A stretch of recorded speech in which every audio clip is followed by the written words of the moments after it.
I was watching the sun come up over my coffee mug when I heard the diesel engine of a tow truck rumbling down Meadowbrook Lane, and something in my gut told me that sound was going to ruin my entire week. My name is Owen Irving, and I run a specialized hauling business in northern Michigan that most people do not understand until they really need it. I move heavy equipment, specifically the kind that keeps roads clear when winter decides to dump 3 feet of snow on us overnight. The Department of Transportation contracts me to move snowplows, graders, and salt spreaders between counties during emergencies. It is not glamorous work, but it pays well and keeps me busy from October through April. The diesel engine got louder, and I walked to my front window just in time to see a flatbed tow truck pull into my driveway. Behind it was a silver Lexus SUV that I recognized immediately. Veronica Pritchard from the HOA. My stomach dropped. I lived in Copper Ridge Estates, a development just outside Traverse City that had been built 5 years ago. When I bought my house 3 years back, the HOA seemed reasonable enough. The dues were not too high, and the rules seemed pretty standard. No junked cars in the yard, keep your grass mowed, that sort of thing. Then Veronica became HOA president 8 months ago, and everything changed. I rushed outside in my slippers, still holding my coffee. The November air was cold enough to see my breath. What the hell is going on? I called out as I approached the tow truck driver. Veronica stepped out of her Lexus before he could answer. She was wearing a cream-colored sweater and designer jeans, her blonde hair pulled back in a tight ponytail. She had that look on her face, the one that said she was about to enjoy this way too much. "Good morning, Owen," she said with false sweetness. "I'm afraid we are repossessing your Lowboy trailer. It has been parked in violation of HOA regulations for the last time." I felt my face getting hot. "You cannot just take my equipment. That is my livelihood." "Actually, I can." She pulled out a folded document from her expensive purse. "According to Section 12, Paragraph 4 of our community guidelines, commercial vehicles and equipment are not permitted to be stored in residential driveways or on residential property. You have been warned 3 times via certified mail. This is the enforcement action." The tow truck driver looked uncomfortable. He was a young guy, probably in his 20s, and clearly did not want to be in the middle of this. "Madam, I really need that trailer," I said, trying to keep my voice calm. "I have a DOT contract. I am scheduled to move a snow grader from Grand Traverse County to Leelanau County this afternoon." "That sounds like a personal problem," Veronica said. "You should have thought about that before ignoring our warnings." I did not ignore anything. I responded to every single letter explaining that this is not a commercial vehicle situation. I am a licensed contractor working directly with the state government. This falls under essential services. Veronica waved her hand dismissively. "That is just semantics. The rules are the rules, Owen. Everyone else in this community manages to follow them. Why should you be special?" I wanted to scream. Instead, I pulled out my phone. "Let me call my attorney." "You do that," she said. "In the meantime, proceed with the impound." The tow truck driver scratched his head. "Look, man, I am just doing what I was hired to do. The HOA has the paperwork and they paid up front." "Where are you taking it?" I asked. "Secured lot over on Industrial Drive," he said. "Reynolds Impound." I knew the place. It was a legitimate impound lot that worked with the city on actual vehicle violations. The fact that Veronica had managed to get them involved meant she had done her homework on this ambush. "How much to get it back?" I asked. Veronica answered before the driver could. $750 for the tow and impound fees, plus $2,000 in accumulated HOA fines for the violations. Total of $2,750. Cash or certified check only. The office will be open Monday morning at 9. Monday. That is 3 days from now. Today is Friday. Yes, I am aware of what day it is, Veronica said. My Lowboy trailer was a custom 40-foot heavy equipment hauler that I had purchased used for $35,000 2 years ago. It was essential for my business. Without it, I could not fulfill my DOT contracts, and Veronica knew exactly what she was doing by timing this for a Friday morning. This is insane, I said. You are interfering with state-contracted work. I am enforcing community standards, she replied. There is a difference. The tow truck driver had already started positioning his truck.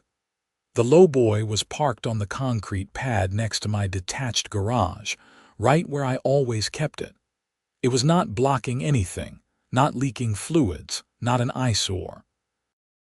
It was just there, doing absolutely nothing wrong except existing in a space that Veronica had decided she did not like.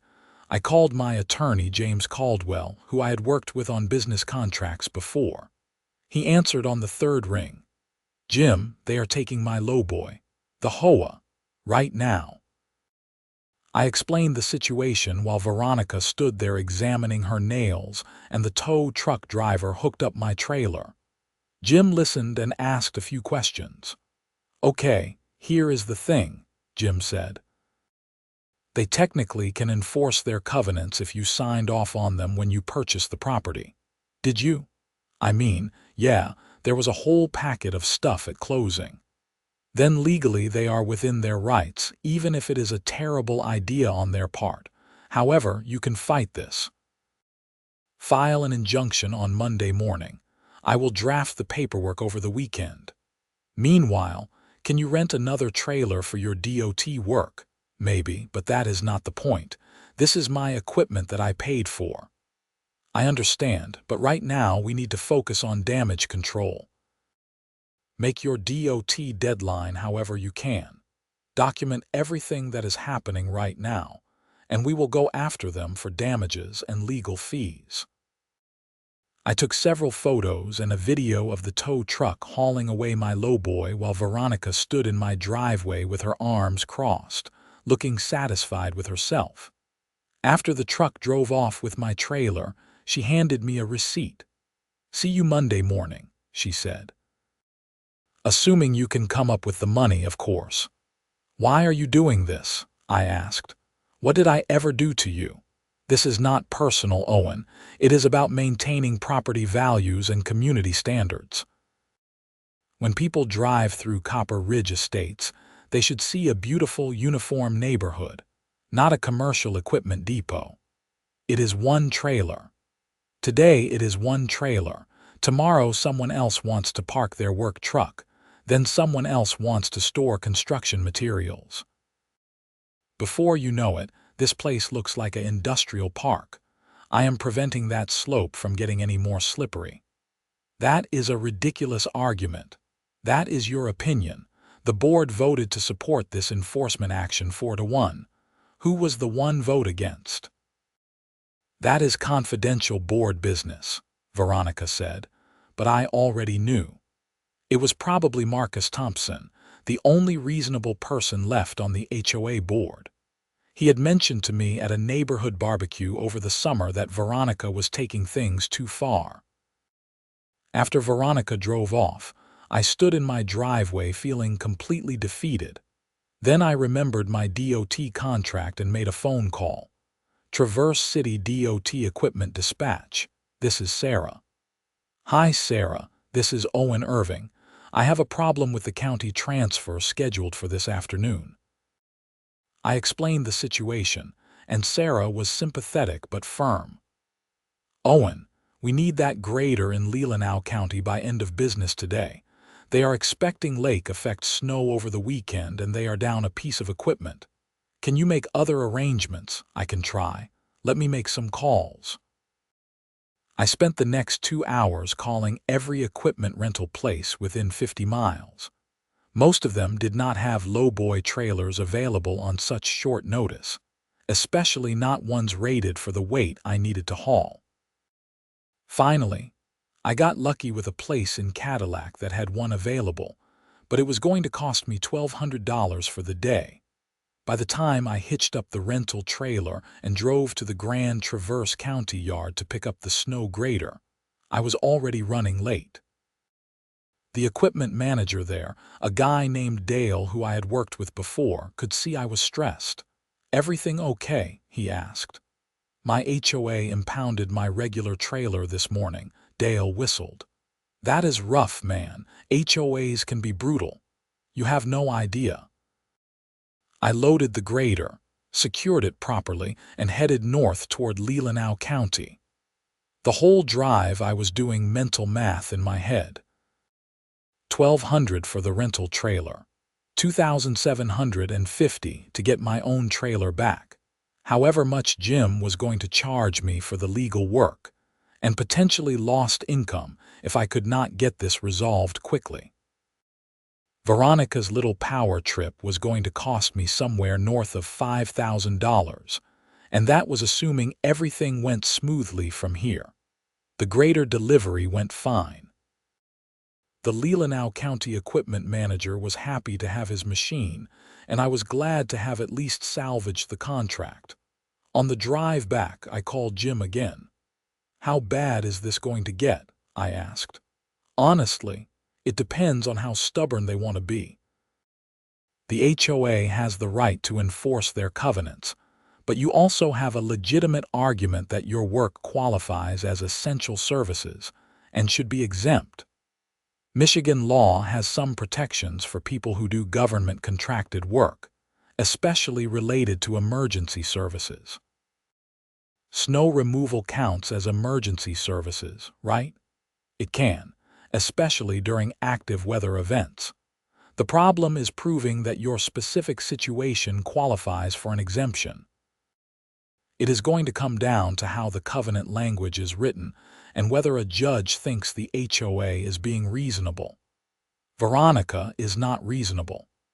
That might actually work in our favor," Jim said. "If we can demonstrate that the enforcement is arbitrary or vindictive, we have a better case." "Do you know if other people in the neighborhood have commercial vehicles or equipment?" Yeah. Bob Whitmore 2 streets over has a landscaping business. He parks his work truck in his driveway all the time. And Jennifer Cortez has a van with her catering company logo on it. Take pictures. Document everything. If we can show that enforcement is selective, that helps us a lot. Over the weekend, I did exactly that. I drove through Copper Ridge Estates with my phone, documenting every possible violation of the commercial vehicle rule. Bob Whitmore had not just a work truck, but also a small enclosed trailer with his company name on it. Jennifer Cortez had the catering van. Someone on Brookside Drive had a plumbing company pickup truck. Another house had what looked like an electrician's van. I also pulled out every piece of correspondence I had received from the HOA about my trailer. The first warning had come in August, shortly after Veronica became president. It was a standard form letter citing the section of the covenants about commercial equipment and giving me 30 days to remedy the situation. I had responded in writing, explaining my DOT contract work and requesting an exemption or variance. The second warning came in September. It was more strongly worded and threatened enforcement action if I did not comply. I had responded again, this time including copies of my DOT contract and my business license, further explaining that this was essential infrastructure work. The third warning came in October. It said that the board had reviewed my requests and denied them, and that I had 15 days to remove the trailer from the property or face impoundment and fines. I had responded one more time, asking to appear before the board to explain my situation in person. That request had been ignored, and apparently the 15 days had expired without me realizing it, which led to Friday morning's ambush. Monday morning came, and I was waiting outside the HOA office when Veronica arrived at 8:45. The office was actually just a small rental space in a strip mall off South Airport Road, shared part-time with a bookkeeping service. "You are early," she said. "I want my trailer back." "Do you have the money?" I had the money. I had pulled it from my business savings account and it hurt. Cashier's check. Veronica took her time unlocking the office, turning on the lights, starting up the computer. She was deliberately making me wait, enjoying having power over me. "Before I give you this," I said, holding the check, "I want to know why my trailer is being singled out when there are at least 6 other commercial vehicles in the neighborhood." "Those are different," Veronica said without looking up from her computer. "How are they different?" "They are small vehicles used for transportation to and from work. Your trailer is large commercial equipment used for business operations. It is not comparable." "That is a distinction you just made up. The covenant says commercial vehicles and equipment. It does not specify size." "The board interprets the covenants. That is our role." "The board means you." Veronica finally looked at me. "If you have a problem with how the board operates, you are welcome to run for a position next election. Until then, I need that check if you want your trailer released." I handed it over, hating every second of it. She processed the payment with infuriating slowness, printed out a receipt, and gave me a release form for the impound lot. "Pleasure doing business with you," she said. At the impound lot, getting my trailer back was another hassle.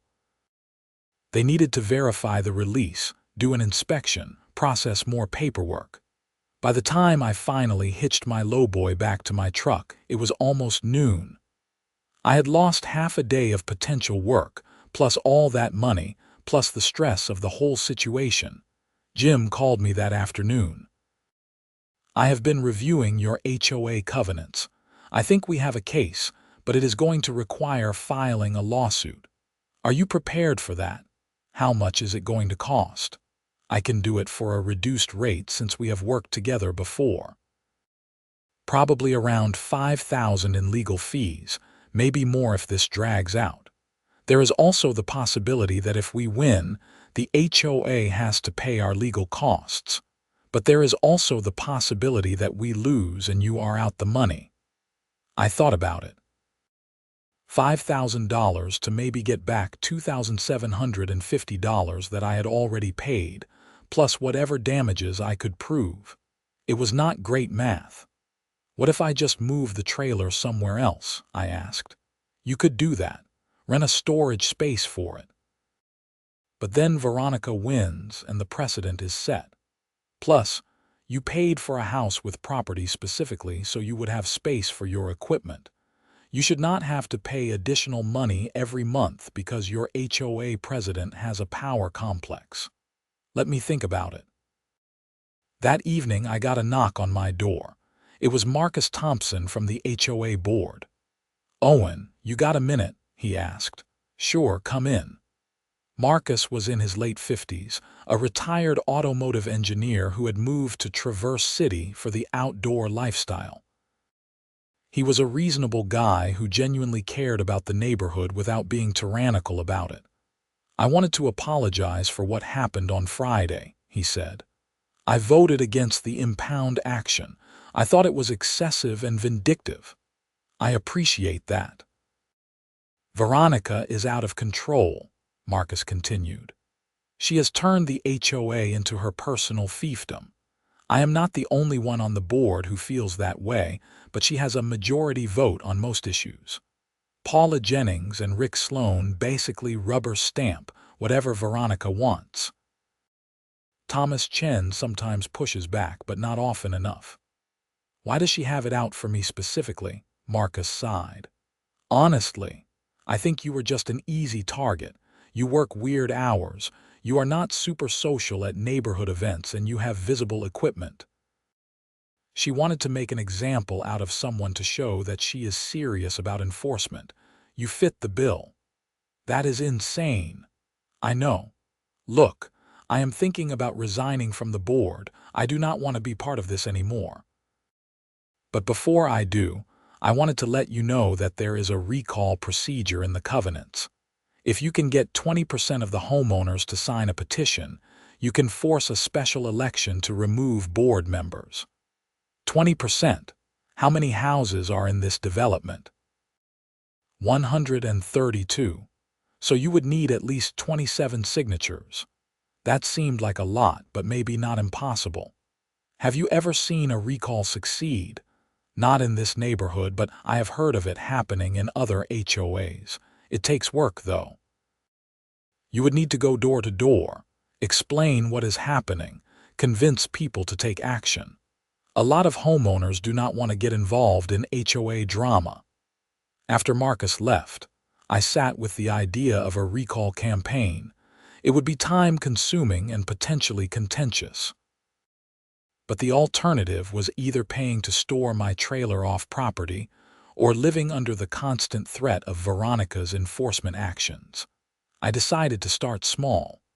I made a list of neighbors I knew fairly well and started reaching out. Bob Whitmore, the landscaper, was immediately on board. She fined me $500 last month because my grass was a quarter-inch too tall, Bob said. According to her measurements anyway, I think she is on a power trip. Jennifer Cortez, the caterer, was also interested. She sent me a letter saying my catering van was too commercial-looking and I needed to park it in my garage or get rid of the company logo. I ignored her, and now I am waiting for the next threatening letter. As I talked to more neighbors, a pattern emerged.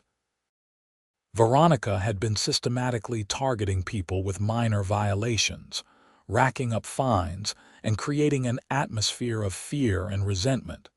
Some people were too intimidated to push back. Others, like me, were getting angry enough to fight. Within a week, I had 15 signatures. I needed 12 more. The problem was that the remaining signatures would need to come from people I did not know as well, and going door to door explaining HOA politics to strangers was not my idea of a good time. Then something happened that changed everything. It was a Wednesday afternoon in early December, and I was working on my truck in the garage when I heard raised voices from the street. I walked out to see Veronica standing in the middle of the road, arguing with an elderly man I recognized as Harold Fleming from 3 houses down. I do not care if you think it is festive, Veronica was saying. The covenant clearly states that holiday decorations cannot be put up before December 1st, and they must be removed by January 5th. Your lights went up on November 28th. That is a violation. Harold was probably in his 70s, a thin man with white hair and a patient expression. Veronica, it was 3 days early. My grandchildren were visiting and they wanted to help decorate. It was a special occasion. Rules are rules, Harold. I am going to have to fine you. How much? $250 for the violation, plus $50 per day until the lights come down and go back up on December 1st. That is ridiculous. I am not taking down lights just to put them back up 3 days later. Then you will continue to accrue daily fines. I could see Harold's face getting red. This is my home. I have lived here for 4 years. I pay my HOA dues on time. I follow the rules.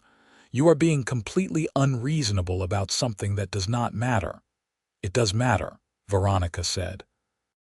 Because if I let you violate the rules, then everyone thinks they can violate the rules, and then we have chaos. Several other neighbors had come out of their houses, attracted by the commotion. This was turning into a public spectacle, which I got the sense Veronica actually enjoyed. She liked being the authority figure, the enforcer.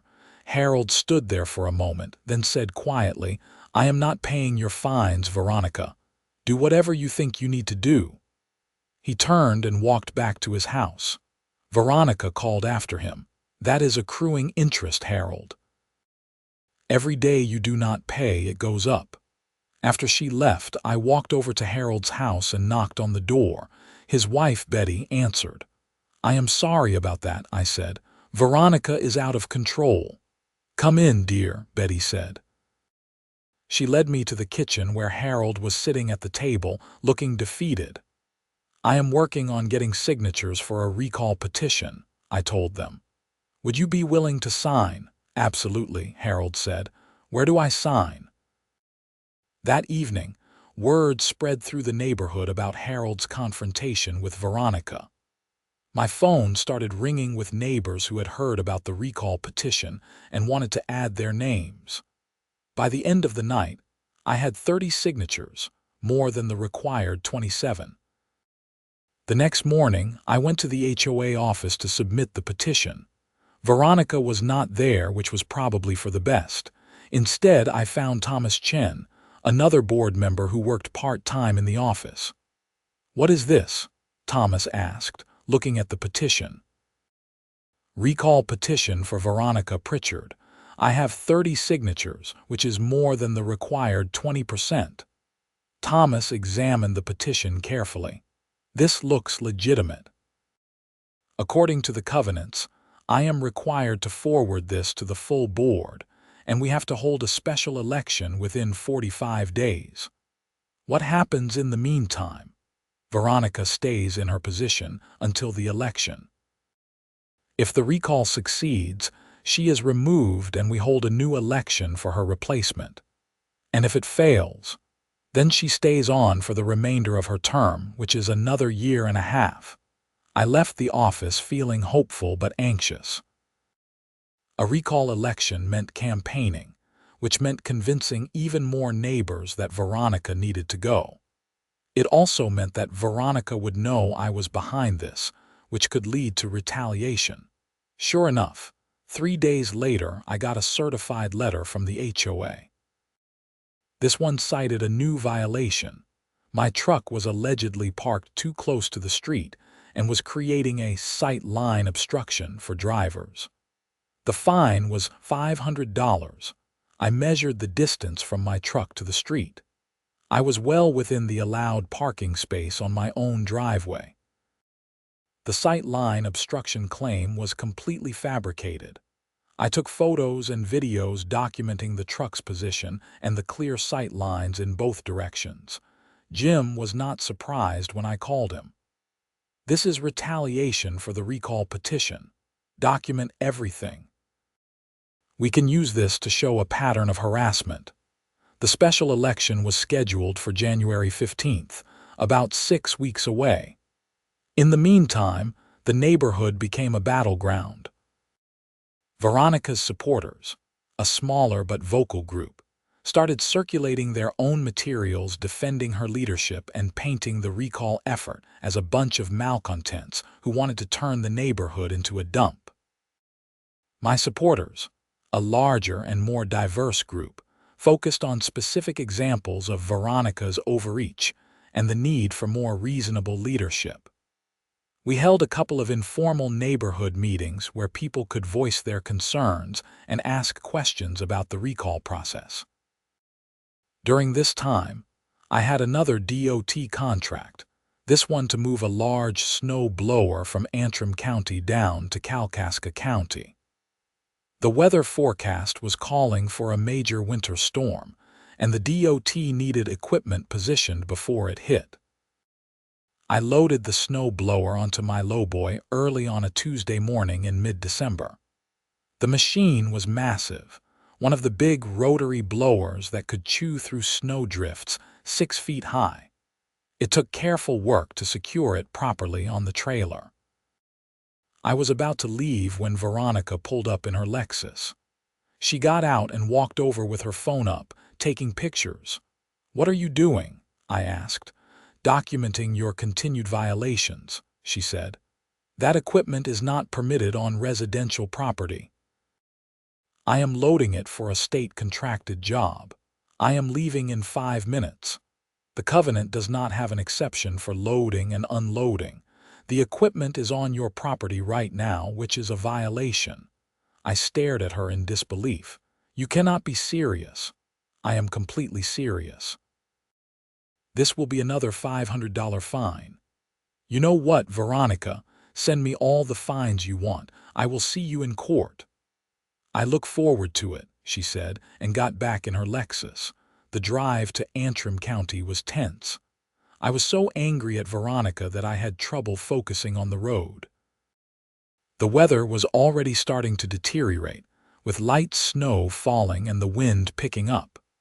By the time I loaded the snow blower and headed toward Kalkaska County, the storm was in full swing. Driving a 40-foot Lowboy trailer with a massive piece of equipment on it through a snowstorm is not fun. The roads were getting slick, and visibility was dropping. I took it slow, using my hazards, staying in the right lane. The whole trip took almost 2 hours longer than normal. By the time I delivered the snow blower and headed home, it was late afternoon and the storm had turned into a full blizzard. The roads were terrible. I passed several cars in ditches and a jackknifed semi on US 131. Emergency vehicles were everywhere, lights flashing in the white-out conditions. When I finally made it back to Traverse City, I was exhausted. I parked my truck and trailer in my driveway and went inside, cranked up the heat, and collapsed on the couch. The next morning, I woke up to 2 feet of new snow and another certified letter from the HOA. This one informed me that my property had been inspected during the snowstorm, and my failure to clear my driveway and sidewalk within 24 hours of snowfall was a violation. The fine was $300. I looked out my window. It was 7 in the morning. The snow had stopped falling maybe 4 hours ago. I had not even had a chance to get outside with the snow blower yet. This was beyond harassment. This was warfare. I called Jim and told him about the latest round of fines. We need to go on the offensive, I said. This is out of control. I agree. Let me draft a lawsuit. We will go after them for harassment, selective enforcement, retaliation, and interference with your business. We will also file for an injunction to stop them from issuing any more fines pending the outcome of the recall election. How fast can we move on this? I can have the paperwork ready by early next week. We will file in Grand Traverse County Circuit Court. Over the weekend, I got more bad news. Veronica had sent certified letters to everyone who signed the recall petition, informing them of various violations on their properties. Bob Whitmore got hit with a fine for his trailer.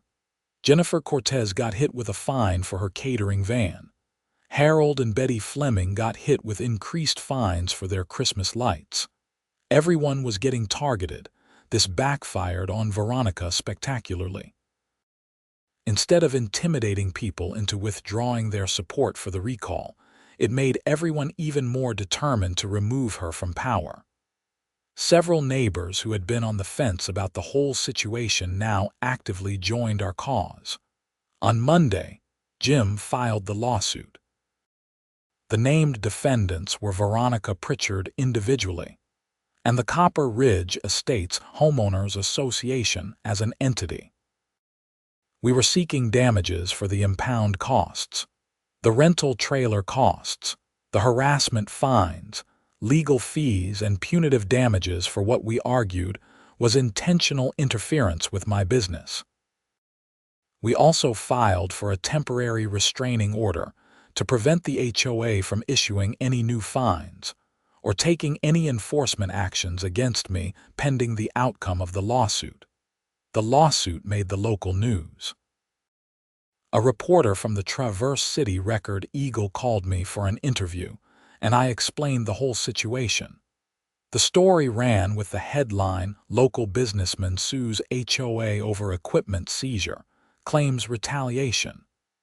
It included details about my DOT contracts and the recall election. Veronica gave a statement to the paper defending her actions and claiming she was just enforcing the rules that all homeowners had agreed to.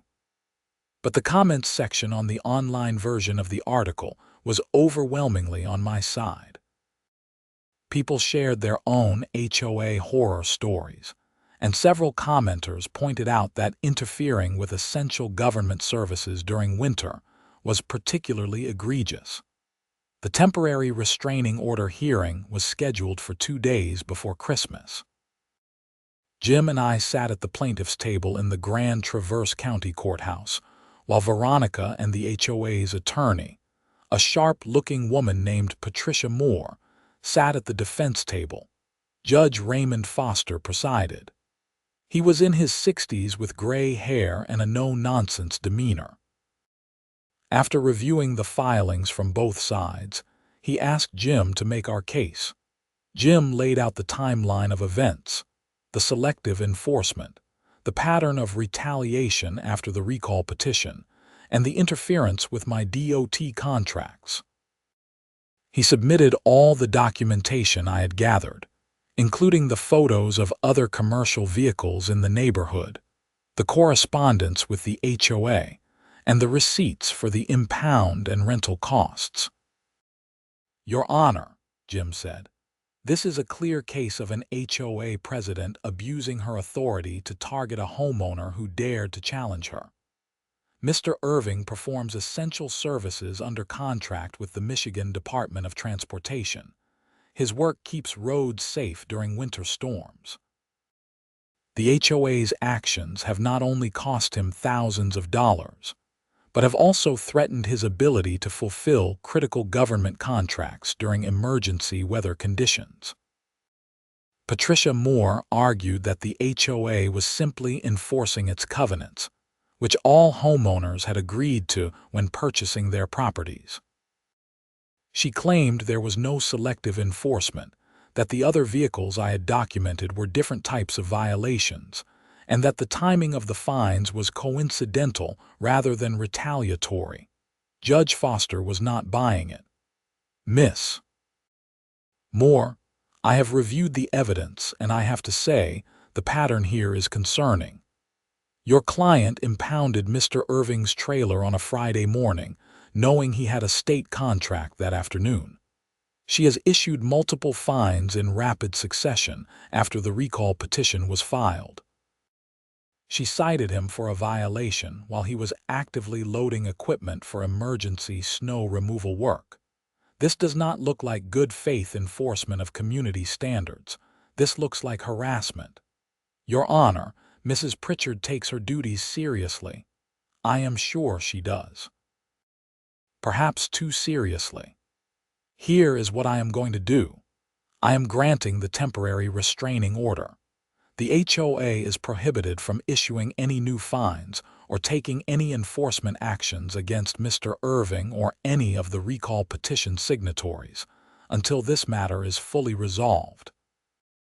Additionally, I am ordering that all fines issued to Mr. Irving after the date of the recall petition filing be suspended pending trial. We will revisit this in 60 days. In the meantime, I strongly suggest that both parties consider mediation." Veronica looked furious as we left the courtroom. She and Patricia Moore had a heated conversation in the hallway, with Veronica gesturing angrily while her attorney tried to calm her down. Outside, Jim shook my hand. That went about as well as we could have hoped. The restraining order gives you breathing room, and the judge's comments from the bench make it clear he thinks you have a strong case. What happens now? Now we wait for the recall election. If Veronica gets removed, this whole thing might settle quickly. The new board leadership might be willing to negotiate. If she survives the recall, then we go to trial and let a jury decide. Christmas came and went. I spent it quietly, trying to decompress from the stress of the previous months. I got a few supportive cards from neighbors, which was nice. Bob Whitmore brought over a plate of cookies his wife had made. Even Harold and Betty Fleming invited me over for eggnog, though I declined because I am not an eggnog person. The new year arrived, and the recall election was now just 2 weeks away. Veronica had ramped up her campaign, sending glossy mailers to every house in the neighborhood, defending her record and attacking the recall as a power grab by people who wanted to ignore the rules. My side was less polished, but more grassroots. We did not have money for fancy mailers, but we had truth and numbers. We organized a neighborhood meeting at the community center where people could ask questions and hear from candidates who wanted to replace Veronica if the recall succeeded. One of those candidates was Marcus Thompson, who had decided not to resign from the board after all, but instead to challenge Veronica directly if she was recalled. He gave a short speech about bringing common sense and fairness back to the HOA. "I believe in community standards," Marcus said.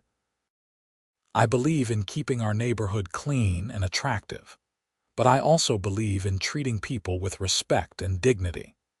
I believe in using discretion and good judgment, not rigid enforcement of every minor technicality. And I believe that an HOA should serve the homeowners, not rule over them." The applause was substantial. I felt good about our chances. Election day was January 15th, a Thursday. Voting took place at the community center from noon until 8 p.m. I voted right after work, around 6:30. The turnout seemed strong based on the number of people I saw coming and going. Results were announced at 9 p.m. Marcus Thompson stood at a podium with the other board members and read the totals. On the question of whether to recall Veronica Pritchard from her position as HOA president, the vote was 87 in favor of recall and 41 against. The recall has succeeded. Mrs. Pritchard is removed from her position effective immediately. There was applause from about half the room. Veronica stood off to the side, her face a mask of barely controlled rage. She grabbed her coat and purse and stormed out without saying a word. On the question of who should replace the recalled president, Marcus continued, "I have received 69 votes. I will assume the role of HOA president as of tonight. My first action will be to call an emergency board meeting to review all outstanding enforcement actions and fines." More applause. I felt a weight lift off my shoulders. The emergency board meeting happened 2 nights later. I attended, along with a bunch of other homeowners who had been caught up in Veronica's enforcement spree. Marcus ran the meeting efficiently and fairly. "Let me be clear about our priorities," Marcus said.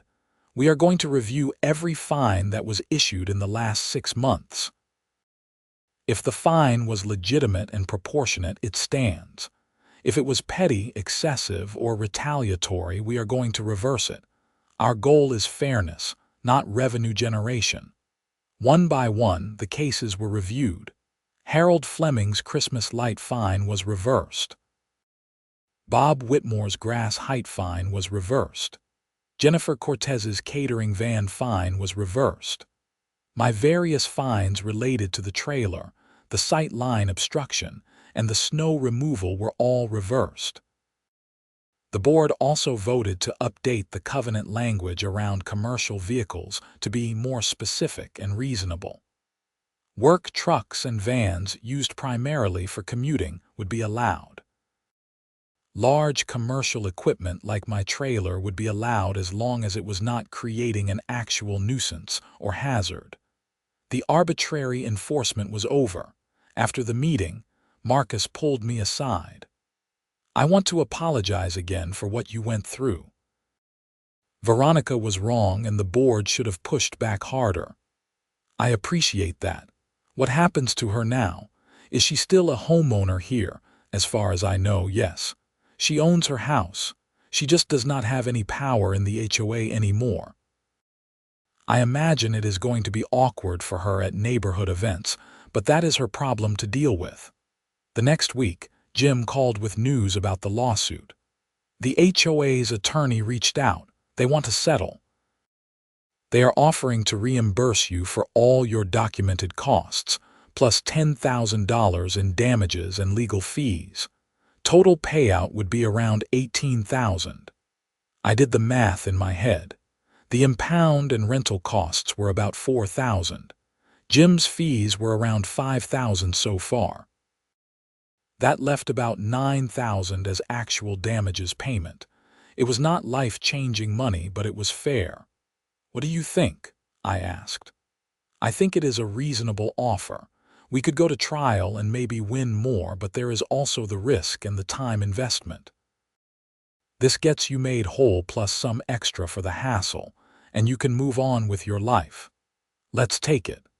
The settlement was finalized by the end of January. The HOA's insurance paid out the $18,000, and I signed an agreement not to pursue any further legal action. It was over, but Veronica was not done causing problems. In early February, I got a call from Dale at the Grand Traverse County DOT yard. "Hey, Owen, weird question. Did you file a complaint about the snow removal contracts?" "No, why would I do that?" "Because somebody did." "Filed it with the state. Claimed that your equipment was not properly licensed and that you were not qualified to handle the contracts. It triggered an audit of all our contractor agreements." My stomach dropped. "When did this happen?" "Complaint was filed about 2 weeks ago." "The audit started last week. I would not worry too much. Your paperwork has always been solid, but it is a pain in the butt to deal with." I knew immediately who was behind it. Veronica had lost the recall election and the lawsuit, but she was not going to let me have peace. She was going to keep attacking, just from a different angle. I called Jim and explained the situation. He sighed heavily. "This is harassment, but it is also smart on her part. She is not doing anything through the HOA anymore, so she is not violating the restraining order or the settlement agreement. She is just a private citizen filing what appears to be a legitimate complaint with a state agency. Can we stop her? It is tricky. Filing false complaints with government agencies can be a crime, but we would need to prove that she knew the complaint was false when she filed it. If she just claimed she had concerns about your qualifications, that is protected speech." The DOT audit took 3 weeks. Auditors came out, inspected my equipment, reviewed all my licenses and certifications, looked at my insurance policies, examined maintenance records. It was intrusive and stressful, and it took me away from actual work. In the end, everything checked out fine. The audit report concluded that I was fully qualified and compliant with all regulations. Dale called to give me the good news and apologize for the hassle. "For what it is worth," Dale said, "the auditor told me the complaint was pretty clearly bogus. Like, whoever filed it did not really know what they were talking about, just threw a bunch of vague accusations at the wall hoping something would stick. You are good, man. Keep doing what you are doing." I was relieved but also angry. Veronica had wasted weeks of my time and created stress for no reason other than spite. A few days later, I was at the grocery store when I ran into Betty Fleming. We chatted for a minute about the neighborhood and how things had improved since Marcus took over the HOA. "Have you seen Veronica lately?" Betty asked. "No, why? She is moving. I saw a for sale sign go up at her house yesterday." I drove past Veronica's house on my way home. Sure enough, there was a real estate sign in the front yard. Part of me felt satisfied. She had made life miserable for so many people, and now she was leaving. But another part of me wondered if she would cause problems wherever she moved next. That question was answered sooner than I expected. In late March, I got a call from a number I did not recognize. When I answered, the voice on the other end said, "Is this Owen Irving?" "Yes. Who is this?" "My name is Detective Sarah Rawlings with the Michigan State Police. I am investigating a complaint we received about fraudulent reporting. Do you have a few minutes to talk?" My heart started racing. Sure. What is this about? We received information that someone filed a false complaint with the Department of Transportation, alleging that you were operating without proper credentials. The DOT audit cleared you completely, but filing a knowingly false report with a state agency is a misdemeanor under Michigan law. We have reason to believe that Veronica Pritchard filed the report in retaliation for the lawsuit you filed against her and the HOA. Can you tell me about your history with Mrs. Pritchard?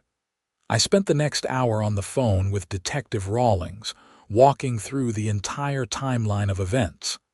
The impound, the recall, the lawsuit, the settlement, and finally the DOT complaint. She took notes and asked follow-up questions. Here is where we are at, Detective Rawlings said. We subpoenaed the records from the state agency that received the complaint. The report was filed anonymously, but it came from an IP address that we traced back to Mrs. Pritchard's home internet connection. We also have email records showing that she researched DOT contractor requirements right before filing the complaint. We believe we have enough evidence to charge her with filing a false report. What happens now? We are going to interview her. If she admits to filing the report, or if she lies about it and we can prove she lied, we will recommend charges to the prosecutor. This is not a serious crime in terms of penalties, probably a fine and maybe some community service if she is convicted, but it would be on her record. A week later, Detective Rawlings called back. Mrs. Pritchard admitted to filing the DOT complaint. She claimed she was genuinely concerned about safety and did not know the complaint was false. However, she also admitted she was angry about the lawsuit and wanted to cause problems for you. The prosecutor has decided to charge her with filing a false report. She will be arraigned next month. The arraignment happened in early April. Veronica appeared in Grand Traverse County District Court with a defense attorney. She pleaded no contest to the misdemeanor charge. The judge sentenced her to a $500 fine, 30 hours of community service, and 6 months of probation. Outside the courthouse, I ran into Detective Rawlings. "Thank you for following up on this," I said. "It is my job," she replied. "But between you and me, I have dealt with HOA disputes before, and they can get really nasty. People get power over their neighbors and forget that there are limits. I am glad we could hold her accountable. Veronica's house sold in May. I never saw her again after the court hearing. I heard through the neighborhood grapevine that she moved somewhere downstate, maybe near Lansing. I hoped whoever her new neighbors were had a strong stomach for dealing with difficult people.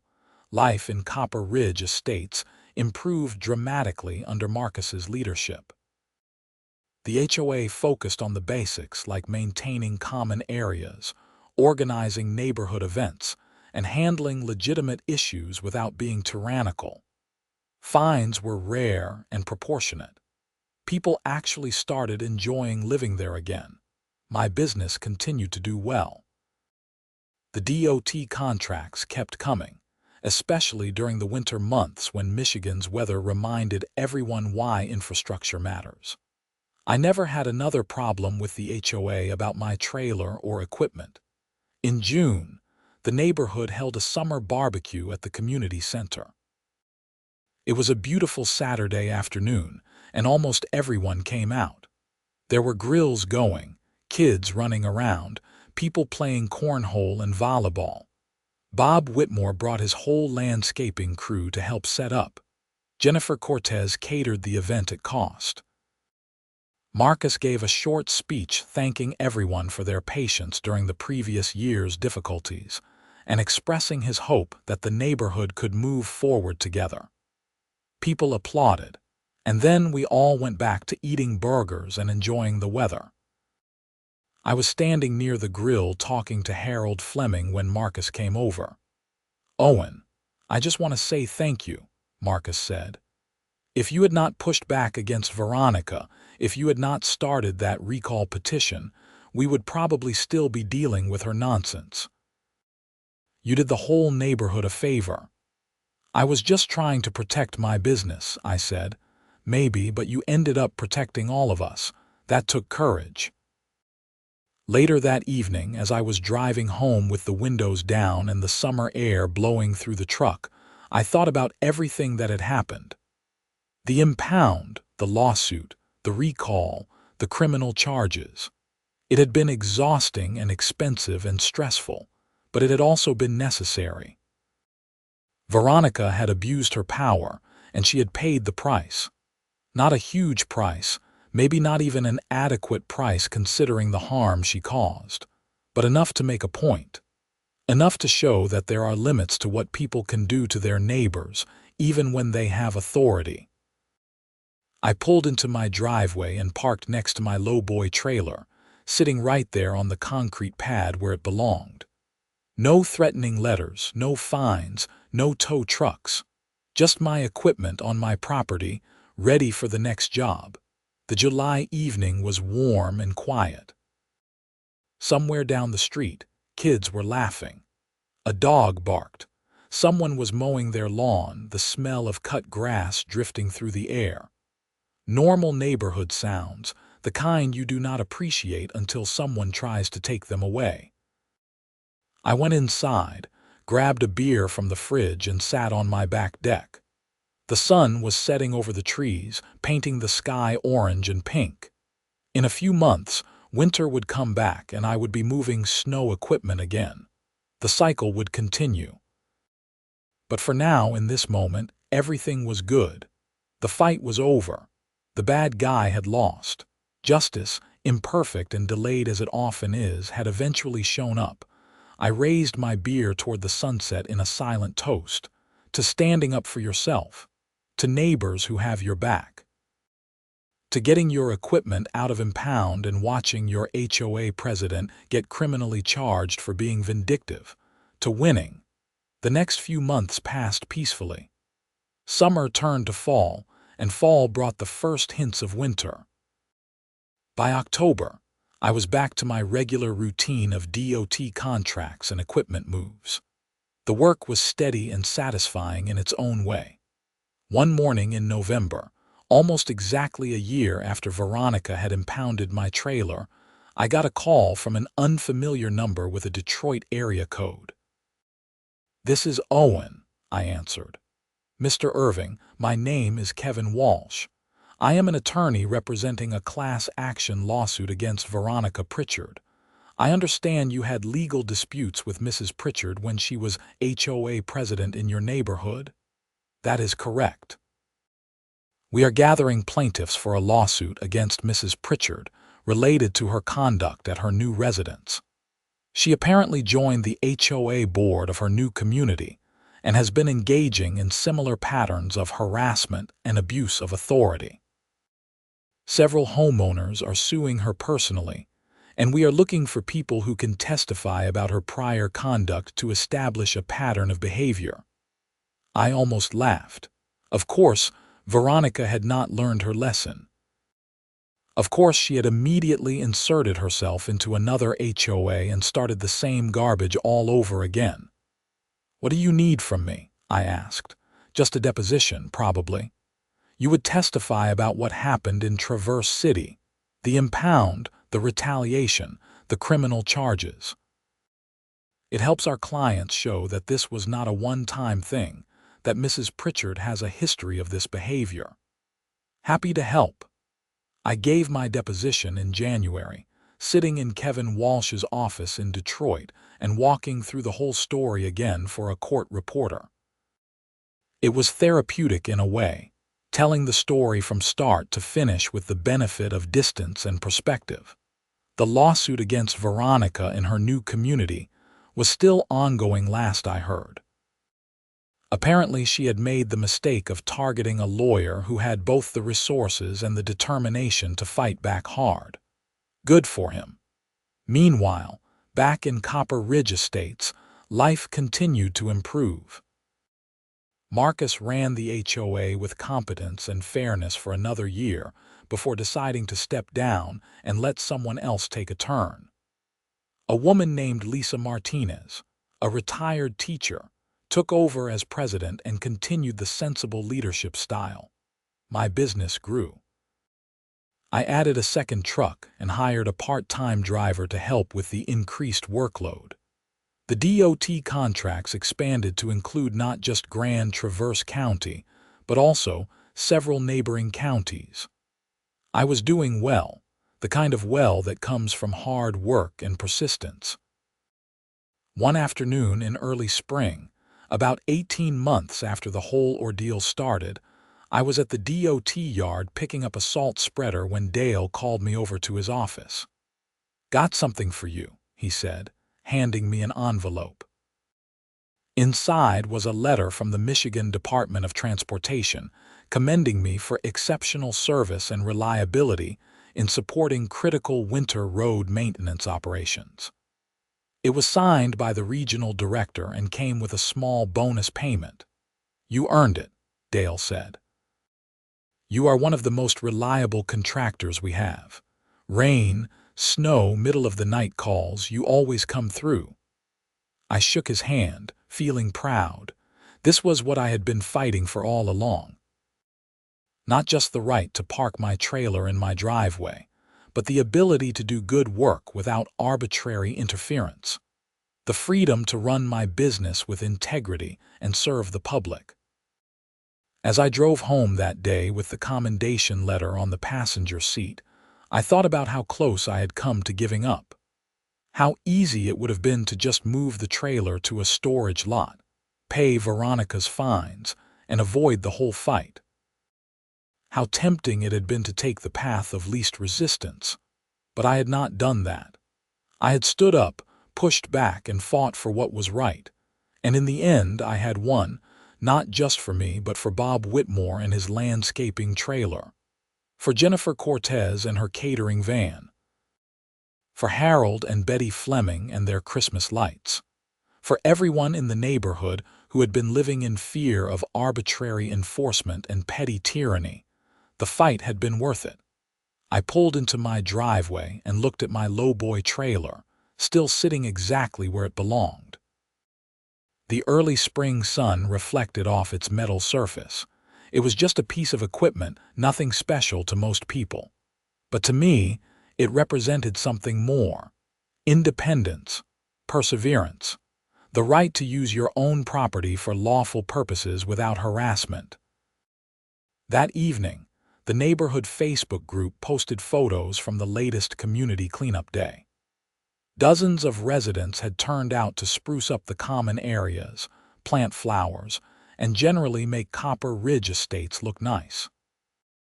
It was the kind of voluntary cooperation that happens when people feel like they are part of a community rather than subjects under authoritarian rule. I commented on the photos with a simple thumbs-up emoji. Sometimes the smallest gestures of normalcy are the sweetest victories. Spring turned to summer, and the second annual neighborhood barbecue rolled around. This one was even better attended than the first. The weather was perfect, and the mood was celebratory. Someone had rented an inflatable bounce house for the kids. A local band played classic rock covers. The food was abundant. Marcus found me near the beverage table and handed me a beer. "Hard to believe where we were 2 years ago, huh? It feels like a different neighborhood," I agreed. "That is because it is. We learned something important. Community standards matter, but so does basic human decency. You can have both. You just need leadership that understands the difference." We clinked our bottles together and drank to that simple truth. As the sun set that evening and families started packing up their things and heading home, I felt genuinely happy. Not just content or satisfied, but actually happy. The kind of happiness that comes from being part of something good, something that works the way it should. I helped clean up the last of the trash and fold up the tables. Bob Whitmore and I loaded the leftover supplies into his truck. Jennifer Cortez packed up her catering equipment. Harold and Betty Fleming waved goodbye as they walked slowly back to their house, holding hands. These were my neighbors. My community. And it was a good place to be. The years that followed were blissfully boring in the best possible way. No HOA drama, no legal battles, no middle-of-the-night phone calls about impounded equipment. Just normal life in a normal neighborhood where people got along and helped each other out and did not weaponize petty authority. My business continued to thrive. The second truck became a third truck. The part-time driver became 2 full-time drivers.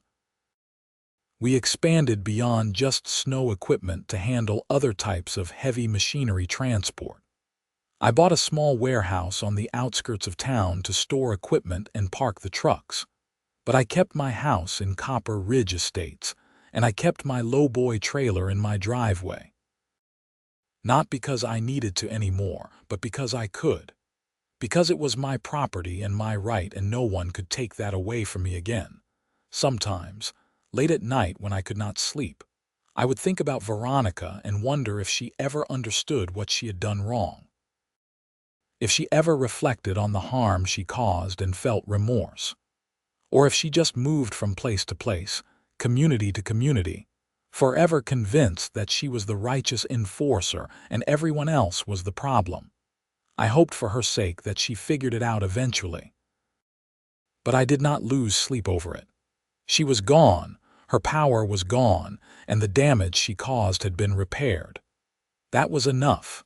One final piece of closure came 3 years after the initial impound incident. I got a letter from Kevin Walsh, the attorney in Detroit who had been handling the class action lawsuit against Veronica in her new community. The lawsuit had settled. Veronica had paid significant damages to multiple plaintiffs and agreed to never serve on an HOA board again. The settlement included a clause requiring her to attend mediation training and community service focused on conflict resolution. Attached to Kevin's letter was a brief note. Your deposition was incredibly helpful in establishing the pattern of behavior. Thank you for taking the time. Justice delayed but not denied. I filed the letter away with all my other documents from that period, a complete record of the fight, the victory, and the aftermath. Maybe someday I would look back on it and tell the story to someone who needed to hear it. Someone dealing with their own petty tyrant, their own abuse of authority, their own uphill battle against institutional power, and I would tell them what I learned. Stand up. Push back. Document everything. Get help when you need it. Do not give up. Because sometimes, against all odds, the little guy wins. Sometimes justice actually works. And sometimes the person who tried to take everything from you ends up losing everything instead. That is a good feeling. Not vengeful or bitter, just satisfied in a deep and lasting way. The feeling of knowing you did the right thing, even when it was hard. Especially when it was hard. As I write this now, 5 years after Veronica impounded my Lowboy trailer, life is good. The business is successful. The neighborhood is thriving. The relationships with my DOT clients are strong. The trailer sits in my driveway, ready for the next job, completely legal and unremarkable. Everything worked out the way it should have from the beginning, but sometimes you have to fight for what should be obvious. You have to stand up to bullies, even when they have official titles and legal authority. You have to believe that truth and fairness will eventually prevail, and you have to be willing to see it through, no matter how long it takes or how much it costs. That is the story of how my HOA seized my Lowboy, did not know the DOT contracted me to move snow removal equipment between counties, and ultimately learned that some fights are not worth picking. I won. We all won, and the neighborhood is better for it. The end.